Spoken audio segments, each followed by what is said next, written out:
Picture this.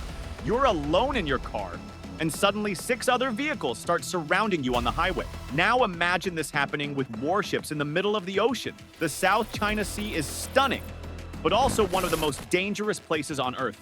Here, the USS Higgins, an American destroyer, faced off against 6 Chinese warships. All ships were armed and closing in fast. For a brief moment, the world was seconds away from a real naval battle. How did one ship end up surrounded? What tactics did each side use? And who really won? Let's break down this high-stakes encounter. Our story takes place at Scarborough Shoal, a triangle of coral reef about 120 nautical miles west of the Philippines. Well inside its exclusive economic zone, EEZ, China seized control of this reef in 2012, claiming it as their traditional fishing ground. The Philippines disagreed. It's clearly in their waters. For years, the U.S. Navy avoided this area to prevent confrontation. But this time, the USS Higgins sailed through to challenge China's claim, a clear message. We don't recognize your control here. USS Higgins, DDG-76, an Arleigh Burke class destroyer. 9,000 tons of naval power with the Aegis radar system, 90 missile tubes, a rapid-fire main gun, a helicopter, and boarding team. A Filipino officer was on board, symbolizing Allied cooperation. China's side, 6 ships, 2 modern Type 052D destroyers, 2 Type 056 corvettes, 1 spy ship, 1 10,000-ton Coast Guard cutter built for ramming. Together they carried over 200 missiles, but had strict orders. Don't fire first. At 4:12 a.m., the USS Higgins crossed the 12-mile line around Scarborough Shoal, traveling at steady speed. Minutes later, a Chinese spy ship tailed her at about 1,000 yards. Then 2 corvettes cut across her path, a dangerous move. Chinese radio, American warship, you are in Chinese territorial sea. Leave immediately. Higgins's calm reply, I am engaged in innocent passage in accordance with international law. Translation, we're not leaving. The massive Chinese Coast Guard ship, built for ramming, charged straight toward Higgins, closing to just 140 yards. Sailors could see rust on its hull. Waves splashed over Higgins' deck.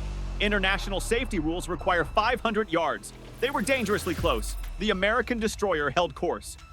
At the last second, the Chinese ship used side thrusters to turn away, missing by about 45 feet. An American voice joked, well, that's one way to say hello.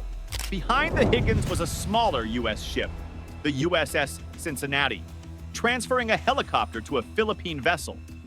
If Higgins turned away, she'd expose the smaller ship to harassment, so her captain held the line, protecting allies while facing overwhelming odds. Meanwhile, Chinese radars locked on, the naval version of pointing a loaded gun. One wrong move, and missiles would have flown, but neither side fired. China's tactic is known as gray zone warfare, aggressive moves just short of open combat. Their Coast Guard ships, painted white, blur the line between law enforcement and warfare. They can ram or block without technically starting a war. The U.S. Navy, bound by rules of engagement, must wait to be attacked before responding.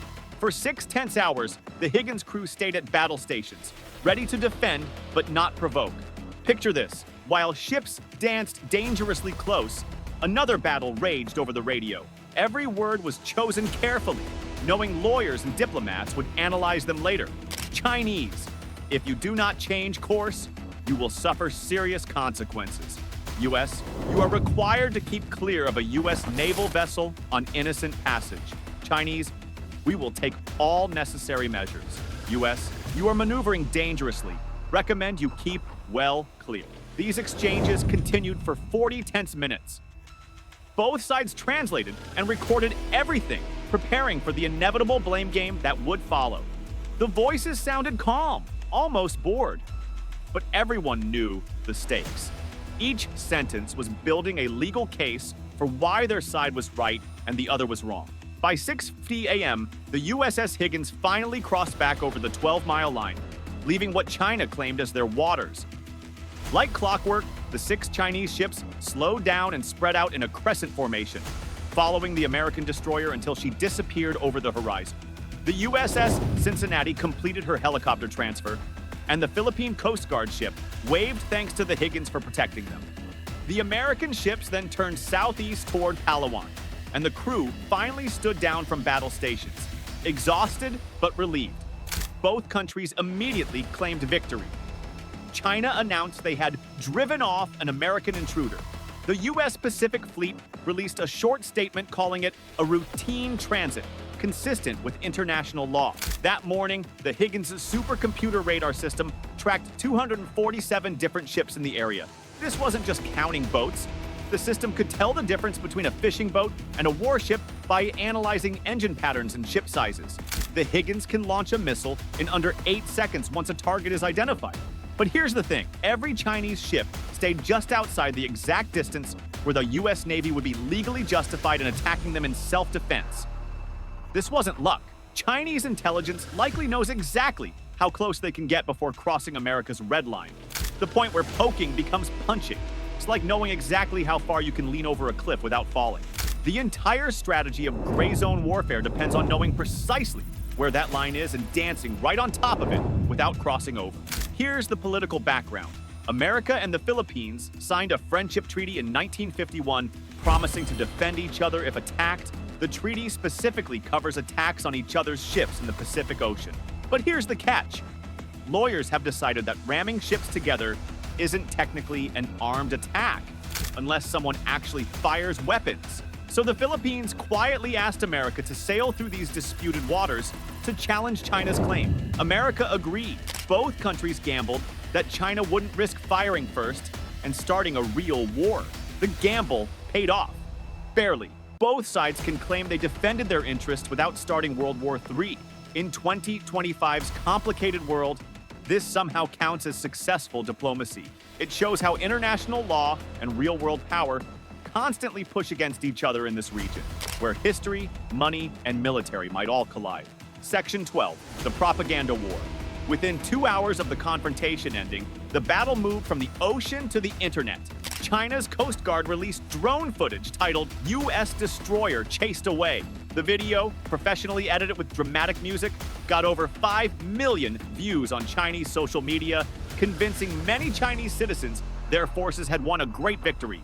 America released their own footage, grainier but showing a calm, professional crew.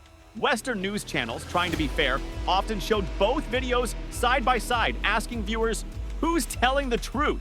The answer is complicated. Both videos were real, showing actual events, but neither showed the complete picture. The weapons ready to fire, the exhausted sailors, the full context of what really happened. Truth, like radar, depends on where you point it and what you choose to show or hide. Why it matters. Scarborough Shoal isn't just about coral or fishing, it's about who sets the rules. If China can fence off international waters, global law weakens. If America backs down, its alliances erode. If either side fires first, the world economy could collapse overnight. If you want more real frontline analysis like this, hit subscribe and tell us, did the Higgins show too much restraint or just enough?